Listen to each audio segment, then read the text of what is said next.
कानपुर में एक मुस्लिम रिक्शे वाले को बजरंग दल के द्वारा पीट पीट करके जय श्री राम बोलने वाला वीडियो तो आपने देखा ही होगा। नहीं देखा है तो स्क्रीन पर चल रहा है, देख लीजिए। इसमें लोग उसको खूब मार पीट रहे हैं, उससे बोल रहे हैं जय श्री राम बोलो। अब उसकी गलती क्या है? उसकी कोई गलती नहीं थी, उसके ऊपर कोई एफआईआर नहीं था, बल्कि उसकी बहन का उसकी पड़ोसन से झगड़ा चल रहा था और उस झगड़े में वो बेचारा पिस गया। वो अपनी बहन के घर गया हुआ था और इसी दौरान बजरंग दल के गुंडों ने उसको पकड़ लिया और उसकी बेरहमी से पिटाई कर दी। ये पिटाई पुलिस के मौजूदगी में हुई। पिटाई करने से पहले बजरंग दल के गुंडों ने अपने पूरे संगठन को बुलाया, प्रेस कॉन्फ्रेंस किया और प्रेस कॉन्फ्रेंस में ऐलान किया कि हम अपने हिंदू धर्म की रक्षा करने जा रहे हैं। और उसके बाद जाकर के उन्होंने सरेआम भीड़ भरे बाजार में पुलिस के सामने रिक्शे वाले मुस्लिम युवक को पीटा। इस दौरान उसकी बेटी, जो सबसे मार्मिक बात है, उसकी बेटी उससे लिपट लिपट करके रोती रही, उसको बचाने की कोशिश करती रही, लेकिन बजरंग दल के गुंडों को दया नहीं आई। खैर, अब यहाँ शुरू होता है कानून का काम। कानून को क्या करना चाहिए? आपको बता दें कि अभी 1 घंटे पहले उन सब को थाने से ही जमानत मिल गई। जिन बजरंग दल के गुंडों ने एक मुस्लिम युवक से जय श्री राम के नारे बुलवाए, उसकी सरेआम पिटाई की, हेलमेट से उसके सिर पर मारा, उनको थाने से आराम से जमानत मिल गया।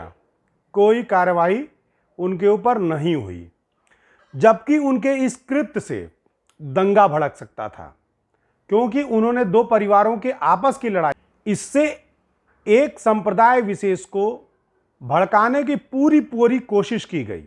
और प्लान भी यही था कि जब हम मुस्लिम को मारपीट करके जय श्री राम बुलवाएंगे तो हो सकता है दंगे भड़क जाएं। और जानते हैं, जब जब दंगे भड़कते हैं भारतीय जनता पार्टी का वोट प्रतिशत बढ़ जाता है।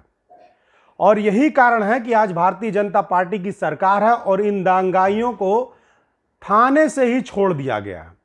मैं अपनी खुद की पर्सनल बात कर रहा हूं। गोरखपुर में एक लड़की की लाश पाई जाती है, गोरखपुर यूनिवर्सिटी में। हम यूनिवर्सिटी प्रशासन से पूछ लेते हैं सीसीटीवी फुटेज कहाँ है, जो कमरा बंद था उसमें वो बच्ची कैसे चली गई। इतने पर पुलिस हमारे ऊपर मुकदमा कर देती है, हम लोगों के ऊपर ऐसी धारा लगा देती है कि हम लोग कहीं आने जा नहीं सकते, कोई प्रदर्शन नहीं कर सकते हैं। लेकिन ये जो गुंडे हैं, कानपुर जैसे शहर में दिन दहाड़े एक रिक्शे वाले को पीटते हैं और उससे जय श्री राम बुलवाते हैं। अब क्या ये धर्म बचा रहे थे?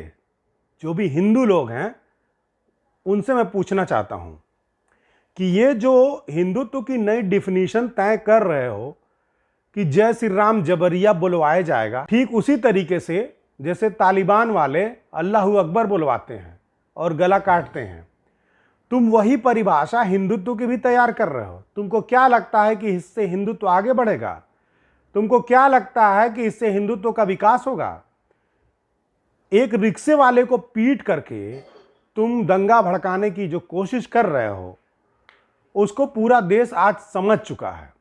और हिंदुत्व के जितने भी लोग इस बात को देख रहे हैं, सुन रहे हैं, इस वीडियो को देखे हैं, वो लोगों से अनुरोध है कि आप इसका कड़ा विरोध कर दीजिए। जिस सभ्यता संस्कृति ने, जिस धर्म में ने अपने अंदर व्याप्त बुराइयों को समाप्त नहीं किया है, वो मिट गया है, वो खत्म हो गया है। और आज जय श्री राम का नारा एक हिंसक नारा बन चुका है। आज जय श्री राम का नारा दंगाइयों का नारा बन चुका है। हिंदुओं को इस पर विचार करना चाहिए, सोचना चाहिए कि उनका हिंदुत्व किस ओर बढ़ गया है। उनका हिंदुत्व भी अलकायदा और आईसिस जैसे आतंकियों के रंग में ढल करके हिंदू तालिबान बनने की ओर बढ़ चुका है। इस बात को ध्यान देना होगा। और ये जो बजरंग दल वाले आज कर रहे हैं, आतंकवाद की जड़ यहीं से निकलती है। ऐसे पीड़ित लोग और ऐसे लोगों का वीडियो दिखा करके जो आतंकी हैं, वो अपने धर्म के लोगों को उकसाते हैं। कहीं हिंदुओं पर अत्याचार दिखा करके हिंदुओं को भड़काया जाता है, तो कहीं मुसलमानों पर अत्याचार दिखा करके मुसलमानों को भड़काया जाता है। और जब आप इस तरह से खुलेआम करेंगे और सरकारी अमला खुलेआम उनको केवल थाने से ही छोड़ देगा, तो निश्चित तौर पर इस बात को बल मिल जाता है कि वाकई में यहाँ पर हिंदुत्व के एजेंडे को हिंदू तालिबान के एजेंडे में बदल करके आगे बढ़ाया जा रहा है। हिंदुत्व के नाम पर एक आतंक का नया चेहरा खड़ा किया जा रहा है।